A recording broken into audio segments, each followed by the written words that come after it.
মাংস তো আমরা অনেক রকম খেয়েছি, কিন্তু এভাবে কি কখনো রান্না করে খেয়েছি? এটা আমার দেশের কোনো রান্না না, এটা পাকিস্তানি পেশোয়ারি বিফ।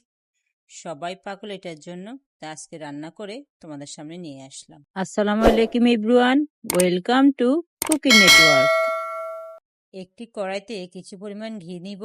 এবার এই ঘির মধ্যে এই মাংসগুলো আমি ভেজে নিব। এই পেশোয়ারি মাংসটা ঘিয়ের মধ্যে অনেকক্ষণ ভেজে নিতে হবে। ঘিয়ের মধ্যে ভেজে নেওয়ার পর কালারটা পুরোই চেঞ্জ হয়ে যাবে। এবার এখানে আমি 1 চামচ লবণ দিয়েছি, দিয়ে দিচ্ছি সাদা এবং কালো 2 ধরনের গোলমরিচ। এবার এখানে সামান্য পরিমাণ দেব ভিনেগার।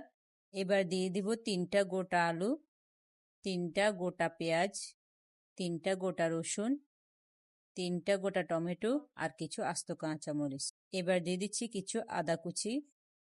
এখানে কিন্তু কোনো পানি ব্যবহার করা যাবে না। মাংসের থেকে যে পানিটা বের হবে সেটা দিয়ে পেশোয়ারি বিফটা রান্না করা হয়ে যাবে। এবার আমি 4 পাশ আটা দিয়ে সিলকাটা করে নিচ্ছি। আপনারা চাইলে ফয়েল পেপার দিয়েও জিনিসটা করতে পারেন। একটা ঢাকনা দিয়ে এমনভাবে চেপে দেবেন যাতে ভাস্প বের হয়ে না যায়। একদম লো হিটে পেশোয়ারিটা রান্না করতে হবে। 3 ঘন্টাও লেগেছে আমার এই পেশোয়ারি বিফটা রান্না করতে। আমরা তো গুঁড়া মশলা দিয়ে অনেক কিছু রান্না করি, এবার অল্প মশলায় কিছু রান্না করে দেখুন না কেমন লাগে। বাসায় একবার হলে এটা ট্রাই করে দেখবেন, খাবেন তো এই পেশোয়ারি বিফের প্রেমে পড়ে যাবেন। আজ এ পর্যন্ত, সবাই ভালো থাকবেন। আল্লাহ হাফেজ।